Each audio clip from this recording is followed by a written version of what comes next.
मैं आचार्य सुशीला संस्कृत के इस लाइव क्लास में आप सभी का स्वागत करती हूँ। संस्कृत में एक वीडियो जैसे एक दो वीडियो मैंने पहले भी डाले थे, एक वीडियो आज भी डाला है। विभक्तियों का जो वीडियो है मैं डाल चुकी हूँ, क्योंकि 8 विभक्तियाँ होती हैं, इसके बारे में काफ़ी चर्चा मैंने आपके समक्ष प्रस्तुत की है। और धातु रूप और शब्द रूप के बारे में मैंने पीछे जो वीडियो डाला था उसमें बताया था। शब्द रूप हैं वो अलग होते हैं, 8 प्रकार की विभक्तियाँ होती हैं उसमें भी, और धातु रूप अलग होते हैं जो परस्मैपदी और आत्मनेपदी दोनों में चलते हैं। तो इसके बारे में चर्चा की थी। आज मैं आपके समक्ष धातु रूप के आकारांत पुल्लिंग शब्द राम है, उसकी चर्चा करने जा रही हूँ। तो इसकी विभक्तियाँ कैसे चलती हैं।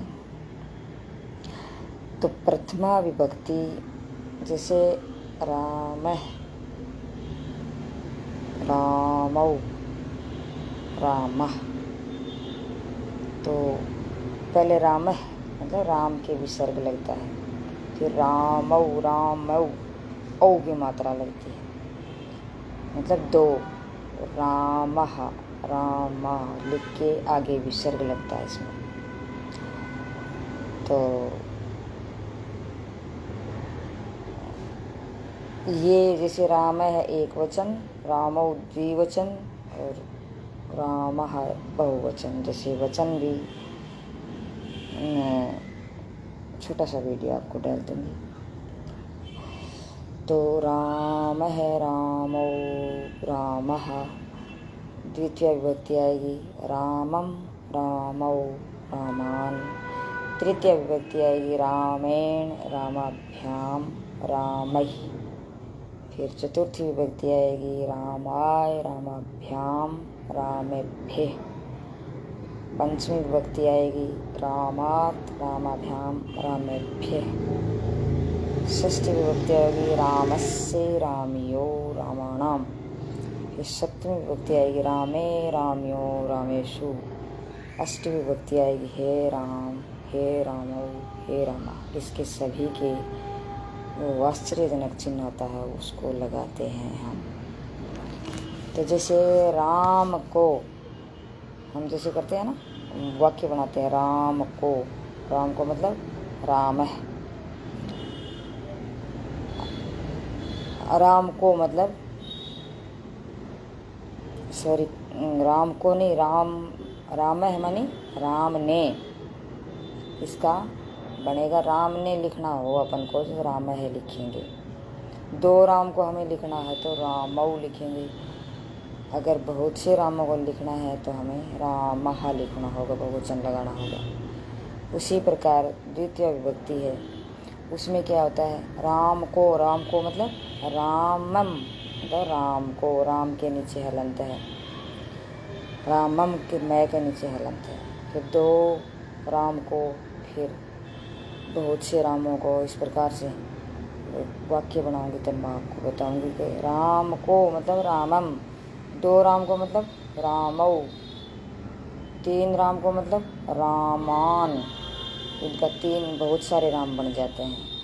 उसी प्रकार जैसे तीसरी विभक्ति राम के द्वारा करेंगे अपन, तो राम के द्वारा क्या करेंगे रामेण का मतलब तृतीय विभक्ति का मतलब राम के द्वारा, रामेण लिख देंगे तो हम राम के द्वारा हो जाएगा। उसी प्रकार 2 राम के द्वारा तो रामाभ्याम, 3 राम के द्वारा तो रामैः, 3 राम लिखे जाएंगे, अंडरस्टूड हो जाएंगे। फिर रामाय मतलब 4 राम।